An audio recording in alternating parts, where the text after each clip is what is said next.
Listo. Bueno, hablábamos en la clase anterior acerca del cáncer de mama y acerca de la clasificación molecular. Primero vamos a hacer un pequeño recuerdo acerca de lo que ha sido este viaje acerca del estudio del cáncer de mama. Vemos de que en décadas pasadas nos limitábamos nada más a hablar acerca del tipo y el grado histológico. Posteriormente, alrededor del año 2000, comenzamos a hablar acerca de la clasificación molecular. Después del establecimiento de esta clasificación molecular, inicialmente el primer acercamiento fue a través de la búsqueda de los tipos de expresión génicas basadas en microarreglos, que era un tipo de prueba que se realizaba por biología molecular, y pues fue a partir de alrededor del año 2011 que comenzó a hacerse el reemplazo de la biología molecular a través de pruebas indirectas como es la inmunohistoquímica, ¿no? Entonces estos test moleculares fueron los que se establecieron a partir de estos años, y pues a partir de este momento lo que refiere al establecimiento de estos tipos moleculares, sí se ha hecho además en conjunto con otro tipo de estudios más avanzados, como por ejemplo el Oncotype, el MAVAPRINT, el Prosigna, que no solamente hacen un estudio más minucioso acerca de las células neoplásicas, sino también que a través de esto se puede establecer el riesgo de metástasis posterior en este tipo de pacientes, ¿no? Entonces, en las últimas décadas, más bien, ya se ha avanzado incluso más allá de esto y hemos pasado no solamente al conocimiento para el tratamiento posterior de los tipos moleculares, sino se ha dado un gran avance en lo que es la inmunoterapia.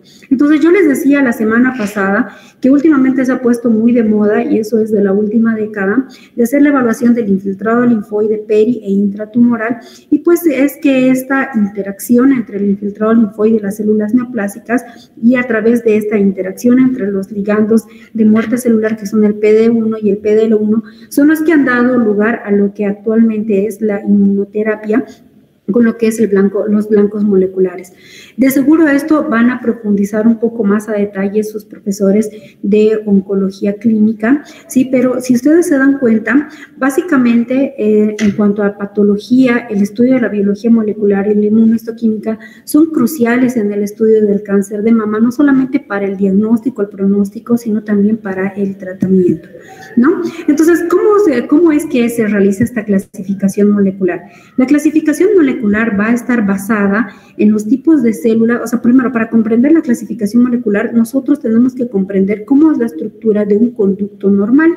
En un conducto normal, nosotros tenemos la membrana basal, las células mioepiteliales, las células vasoluminales o stem cells, o las que se encuentran entre estas, y las células luminales que se encuentran hacia la superficie, que son las células con expresión más madura, ¿no?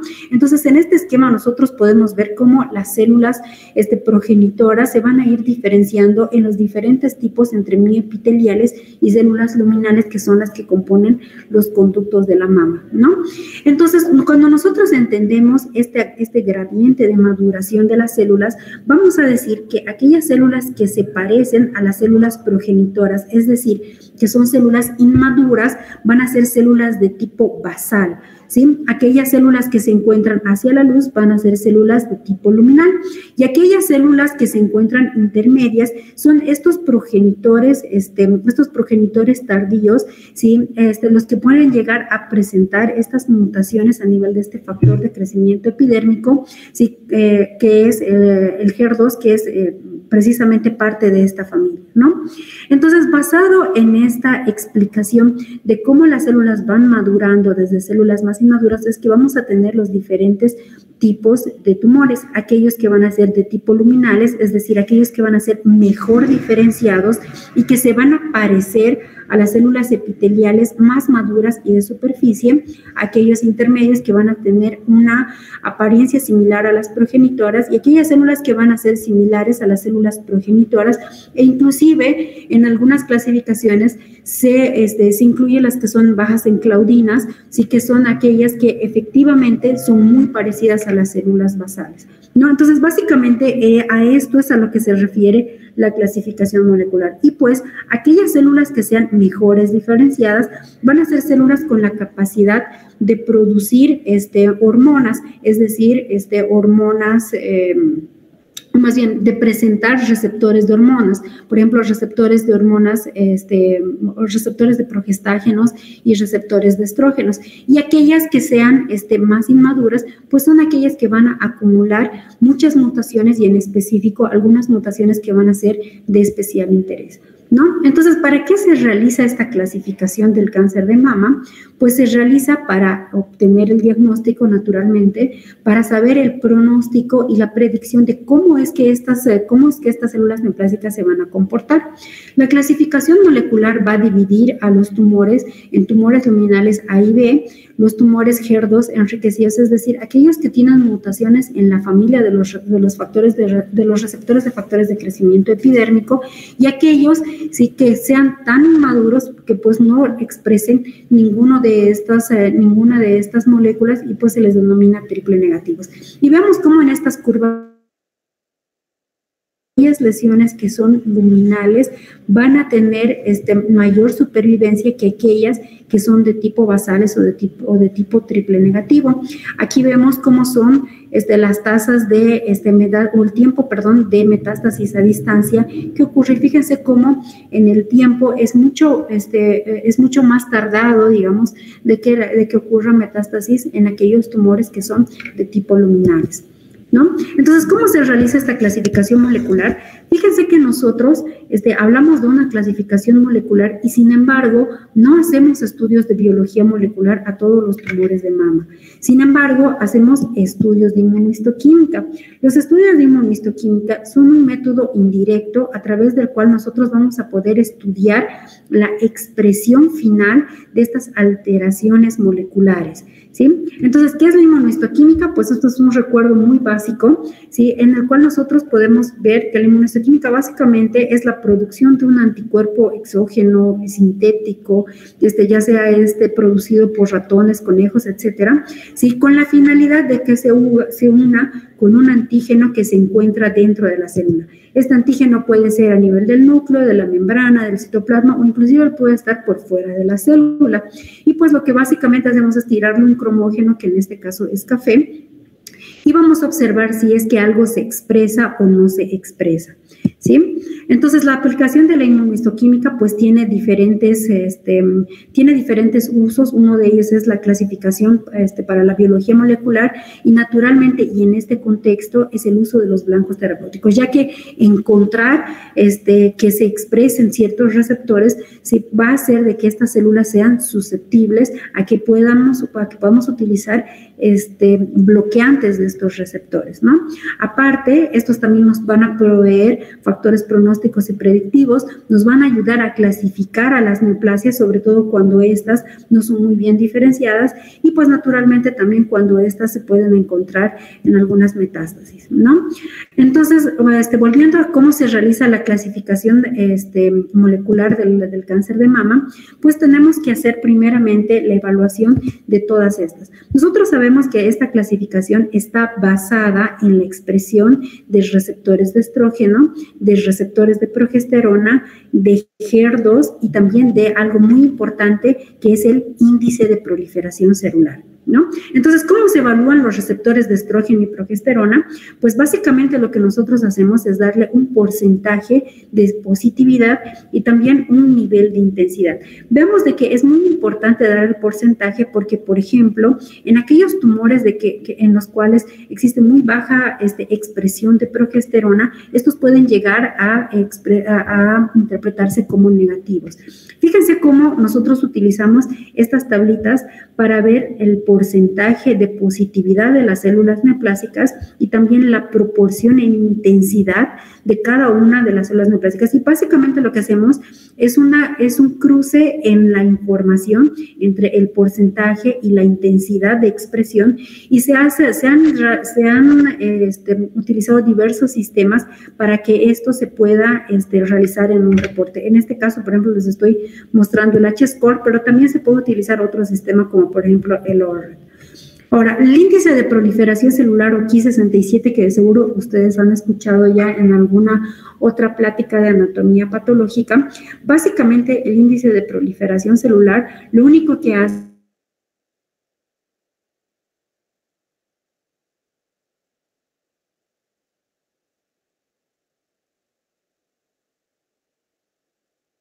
cualquier fase de la mitosis, excepto en la fase G0, es decir, G1, G2 y M son positivos para el índice de proliferación. ¿Y cómo evaluamos el índice de proliferación? Pues existen algunos puntos de corte. En épocas pasadas ocupábamos el 14%, el 20%, el 30% como puntos de corte para discriminar entre luminal A y luminal B. Actualmente solamente utilizamos alto y bajo. Con alto y bajo depende de la escuela de la que estemos hablando. En Bolivia básicamente ocupamos el sistema americano y nos basamos sobre todo en un punto de corte del 14% para saber si el índice de proliferación es alto o bajo. ¿De qué nos sirve esto? Pues una vez de que las células expresan receptores de estrógeno o progesterona y nosotros discriminamos el índice de proliferación como alto o bajo, entonces clasificaremos a estos tumores como luminales A o luminales B. ¿Sí?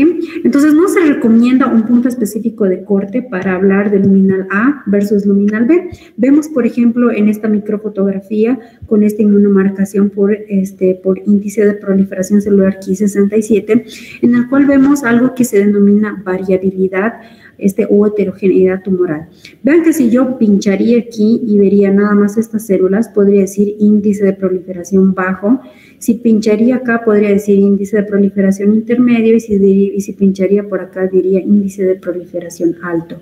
Es decir, que para que nosotros podamos evaluar a cabalidad el índice de proliferación, se necesita un muestreo adecuado o la evaluación de la pieza quirúrgica completa. Por lo tanto, se ha optado por no utilizar un punto de corte en porcentaje, sino utilizar lo que es el alto y el bajo. ¿Sí? Inclusive se han hecho algunos métodos por análisis digitales de imágenes para que nosotros podamos hacer verdaderas curvas y dar una objetividad a este índice de proliferación muy alto o muy bajo para poder discriminar. ¿Cuál es la relevancia de esto? Pues naturalmente el tratamiento. Discriminar entre un carcinoma luminal A versus un luminal B, estamos clasificando y estamos tratando a una paciente de diferente manera. ¿Cómo se evalúa el HER2? El HER2 lo que se evalúa es la sobreexpresión, y lo que se evalúa en relación a la sobreexpresión es en la membrana. Nosotros sabemos que el HER2 es una proteína que es miembro de la familia de los factores del receptor de factor de crecimiento epidérmico, ¿sí? Y es algo que se evalúa a nivel de la membrana. Esta tabla que les presento es cómo se evalúan los niveles de intensidad en el HER2. Vean cómo en el score 0 no se observa ninguna tinción. En el score 1 es una tinción débil, aunque una tinción débil discontinua en más del 10% de las células. El score 2 es un porcentaje intermedio que varía entre el más y el menos 10% dependiendo de la intensidad, pero es una intensidad discontinua. Y la más fácil de diagnosticar es pues el HER2 positivo con 3 cruces. Es una tinción membranosa lineal en más del 10% de las células que estamos evaluando. ¿Cuál es la importancia de esto? Pues solamente se supone que reciben tratamiento aquellos que son HER2 positivo con 3 cruces.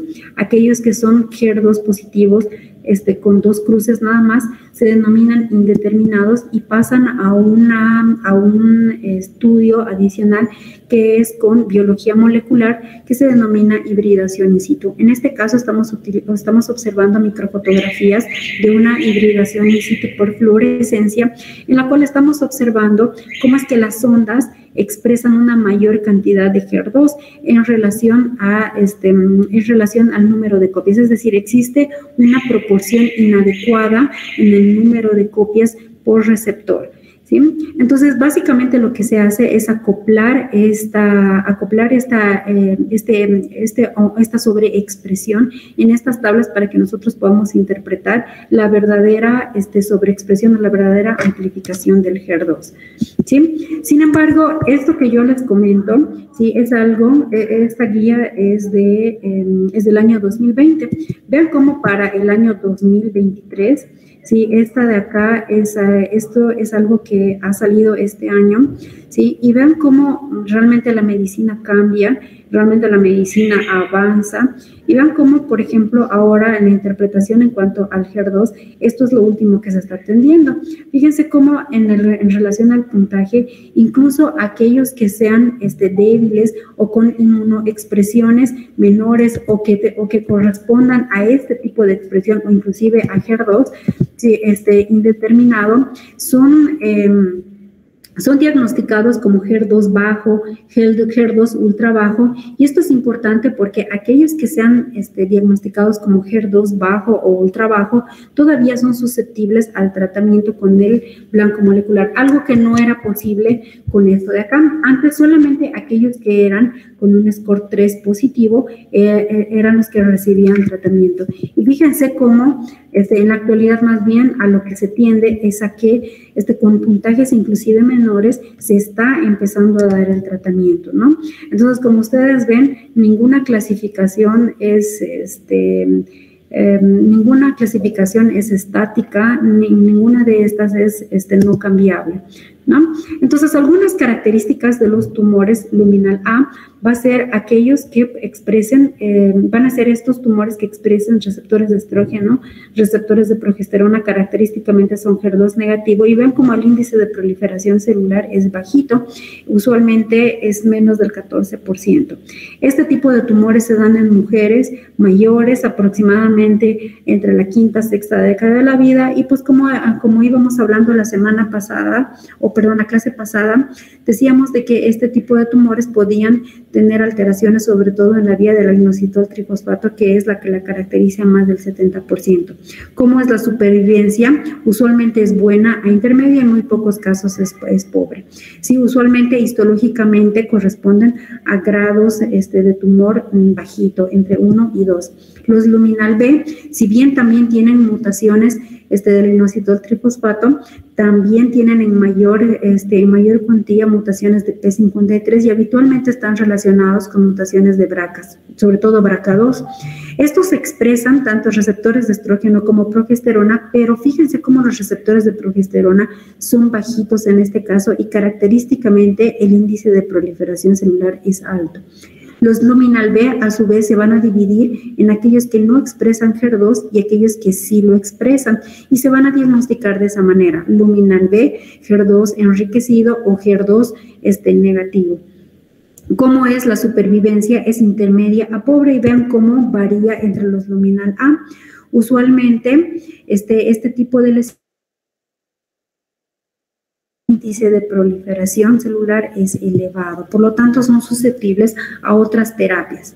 ¿Sí? El HER2 enriquecido, si son tumores que van a corresponder a grados histológicos más elevados, si son característicamente negativos para los receptores de estrógeno y progesterona, son, como dice su nombre, enriquecidos o positivos para HER2 y van a tener el índice de proliferación muy elevado. Estos muy habitualmente están relacionados con mutaciones del P53 y pues tienen peor pronóstico solamente debido al grado histológico y a todas estas alteraciones, ¿no?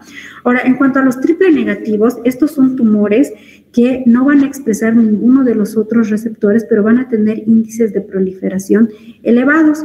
¿Sí? Este tipo de tumores no van a ser hormonodependientes y por lo tanto no van a ser susceptibles a este tipo de tratamiento. ¿Sí? Y más bien, como no expresan ninguno de estos, pues estas son lesiones quimiosensibles, por lo tanto el tratamiento también es diferente. ¿Cómo es su supervivencia? Usualmente es muy baja y su pronóstico es muy pobre. ¿Listo? En anteriores clasificaciones se hablaba mucho acerca del triple negativo versus el basalike. ¿Sí? Es muy importante que nosotros podamos definir qué es un triple negativo versus un basalike. Ambos son lesiones muy parecidas, pero no son sinónimas. Tenemos que recordar, ¿sí?, de que nosotros al hacer inmunohistoquímica, que es un estudio indirecto para la evaluación de los receptores, ¿sí?, estos marcadores de inmunohistoquímica pueden ser interpretados como falsamente negativos. Entonces, existe un porcentaje de aquellos que sean triple negativos que pueden caer dentro de este grupo. ¿sí? También es muy importante, como les comentaba anteriormente, ¿sí? Hacer una evaluación de diferentes áreas de los tumores, ya que existe la heterogeneidad tumoral, ¿sí? Entonces, por lo tanto, se ha visto que en cuanto a la expresión génica versus la inmunohistoquímica de genes relacionados, puede haber cierta discrepancia. Por lo tanto, se ha observado que triple negativo versus basal-like no es lo mismo, ¿sí?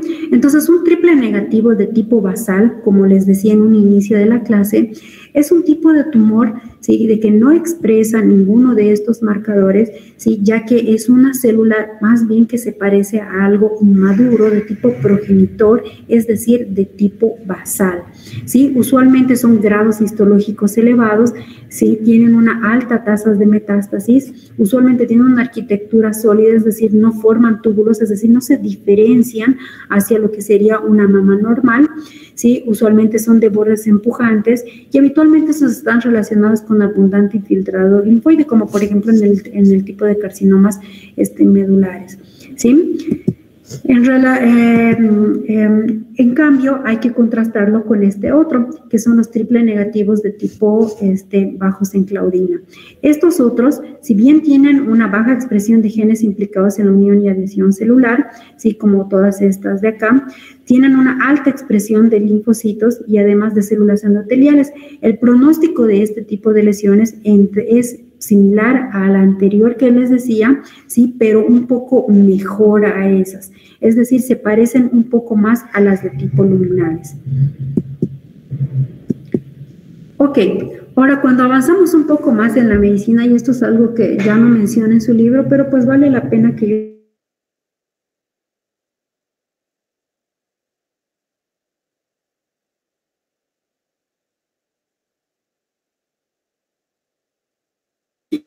¿sí? Inclusive,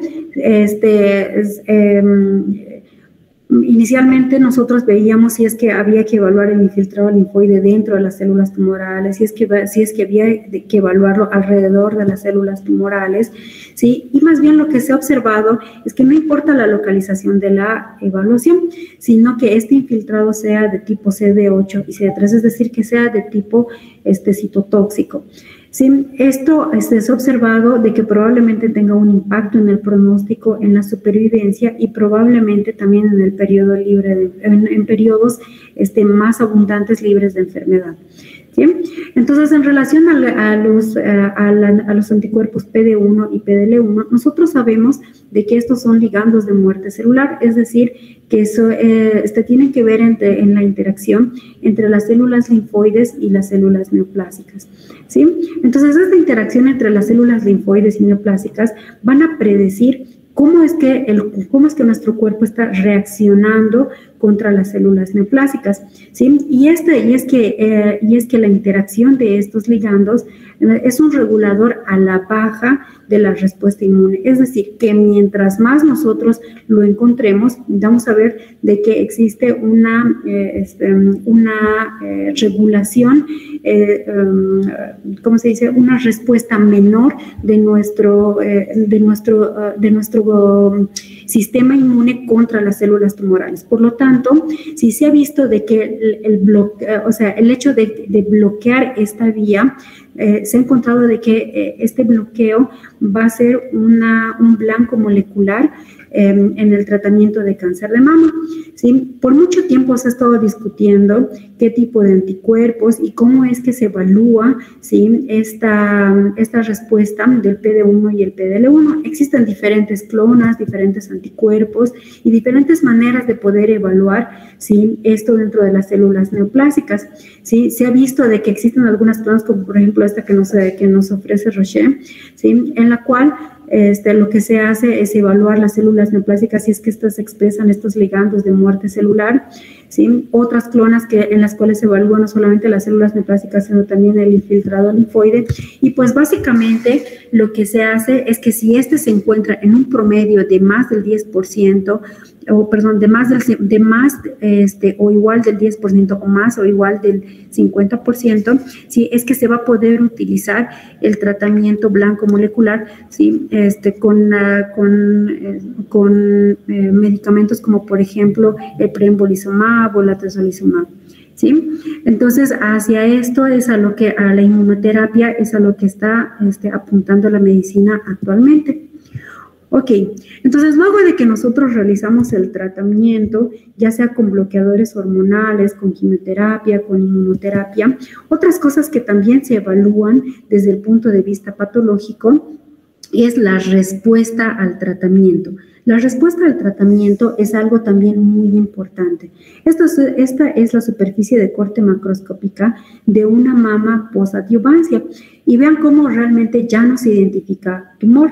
¿Sí? Estas son áreas irregulares que corresponden a tejido fibroso. Básicamente lo que nosotros hacemos es un muestreo secuencial a manera de mapeo de todo el corte de la mama, y lo que observamos en la microscopía pues son diversos hallazgos, desde áreas en las que podemos observar todavía células neoplásicas abundantes, o también áreas en las que observamos abundante tejido fibroso y células neoplásicas dispersas, ¿sí? Entonces, lo que nosotros hacemos a la hora de evaluar la carga tumoral residual, existen diferentes formas de poder evaluar esta respuesta post-tratamiento.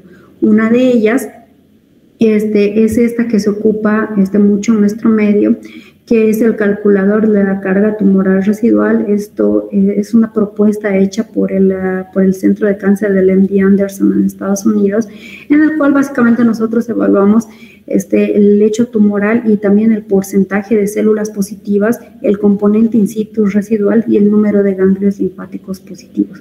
Entonces, como ustedes podrán evidenciar, toda la evaluación del cáncer de mama desde el punto de vista de la patología, la oncología quirúrgica y la oncología clínica, sí, es bastante complejo, en el sentido de que todos los factores de los que yo les he hablado en relación a cáncer de mama, es decir, grado histológico, tipo histológico, infiltrado linfoide, permeación linfovascular, clasificación molecular, inmunohistoquímica, índice de proliferación celular, sí, son pautas que nos van a hablar, ¿sí?, acerca de cómo es que este tumor se va a comportar con los pacientes, ¿sí?, y cómo es que va a tener resultado el tratamiento sobre las células neoplásicas. Ok, entonces hasta acá es lo que corresponde a cáncer de mama, y vamos a pasar brevemente a hablar de un tipo de lesiones que se denominan lesiones fibroepiteliales, que son otras lesiones, sí, que son relativamente frecuentes en patología mamaria. Una de ellas es una lesión benigna que se denomina fibroadenoma. ¿Sí? Esta lesión es más frecuente entre la segunda y la tercera década de la vida, es decir, en mujeres jóvenes, y pues característicamente esta lesión puede ser diagnosticada por estudios de imagen como una lesión de bordes bien definidos. Habitualmente es hipoecogénica, y vean cómo en la macroscopía, desde la superficie de corte es de bordes lobulados, inclusive retraídos. Es una lesión homogénea y habitualmente es pequeña. ¿Cuán pequeña? Al menos de 5 centímetros. Cuando es una lesión más grande, pues estamos hablando de un fibroadenoma gigante, ¿sí? Las lesiones fibroepiteliales tienen lugar a nivel del tejido estromal o intralobular. ¿Sí? Este tejido estromal es el que básicamente prolifera, y prolifera tanto, sí, que lo que hace es dilatar los conductos, sí, y los puede o dilatar, como lo que estamos observando acá, o también colapsar, como estamos viendo acá. ¿Sí? Entonces, ven cómo las lesiones fibroepiteliales son lesiones que se caracterizan por un componente fibroso y un componente epitelial. ¿sí? En el caso del fibroadenoma, usualmente son lesiones hipocelulares, como podemos observar acá. En algunas ocasiones, estos fibroadenomas pueden tener proliferaciones del epitelio que los compone. Estas proliferaciones, dependiendo de cómo se observen, le van a dar el denominativo de fibroadenoma complejo. Y vean como, por ejemplo, en este fibroadenoma existe un foco de hiperplasia ductal atípica, ¿sí? Lo cual hace que este se denomine como un fibroadenoma complejo, ¿sí? Lo más frecuente es que estas lesiones de tipo fibroepitelial, es decir, hacia un sarcoma, no hacia un carcinoma. Sin embargo, cualquiera de las dos puede ocurrir, aunque muy frecuente, muy poco frecuente, ¿sí?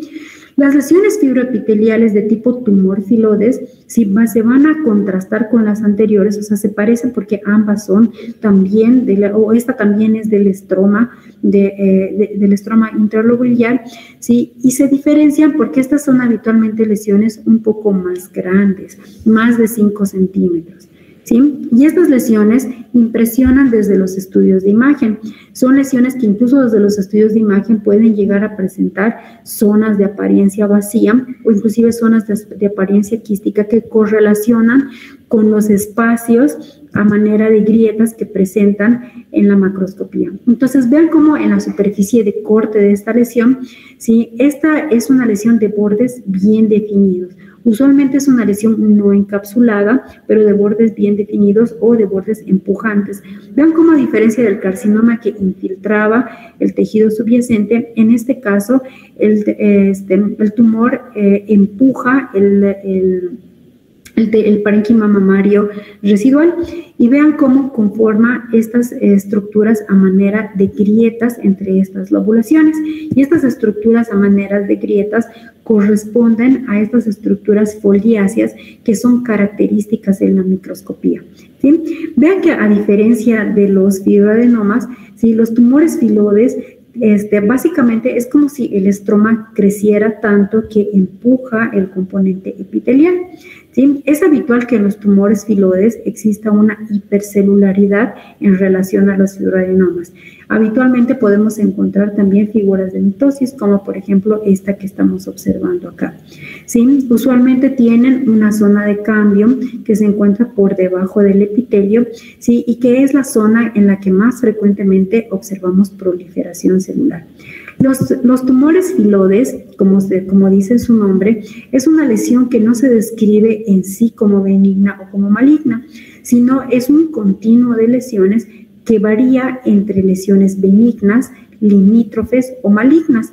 Y ven cómo existen diferentes parámetros para poder discriminar estos tipos. Por ejemplo, el tumor filodes benigno van a ser lesiones usualmente más pequeñas, de bordes bien definidos, no tienen usualmente elementos heterólogos, sí, usualmente tienen un recuento mitósico muy bajito. Vean cómo se contrasta con los tumores filodes malignos, que más se van a parecer a un sarcoma, por cierto, ¿sí? Y que son lesiones con frecuentes figuras de mitosis, pueden tener infiltración en tejido subyacente. Si son lesiones que son usualmente poco definidas, es decir, de verdad se parecen mucho más a un sarcoma, y los tumores limítrofes van a ser aquellos sí que se encuentren entre un punto intermedio entre benigno y maligno. A veces clasificar un tumor filodes puede llegar a ser un poco complicado, entonces lo que nosotros hacemos es ceñirnos hacia los parámetros histológicos para poder clasificarlo lo más adecuado. Ahora, ¿cuál es la importancia de conocer a esta lesión y clasificarla adecuadamente, ya sea por biopsia o también ya sea por biopsia, por punción, o ya sea en el estudio definitivo? Es el hecho de que, a diferencia de los carcinomas, como este es un sarcoma, su forma de diseminación en el caso de que sea maligno, es diferente. Sí, usualmente la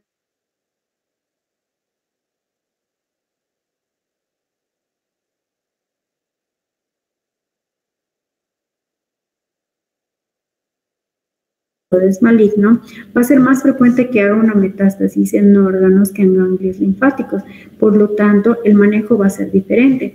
Un carcinoma se tratará con linfadenectomía de la axila y un tumor filodes no es necesario que se realice este tipo de cirugía, ¿sí? Al tratarse de una lesión de estirpe mesenquimatosa, es muy importante el tipo de márgenes que se le da a este tipo de lesión, ¿sí? Entonces, obviamente, lo que nosotros reportamos también tiene que ver con los márgenes quirúrgicos de esta lesión. Entonces, si nosotros conocemos el tipo histológico, también vamos a saber cuál es el manejo y cuál es el pronóstico de este tipo de lesiones. ¿Listo? Ok, entonces aquí concluimos con lo que es el capítulo de glándula mamaria y vamos a continuar la siguiente semana con piel. ¿Tienen alguna duda, alguna pregunta?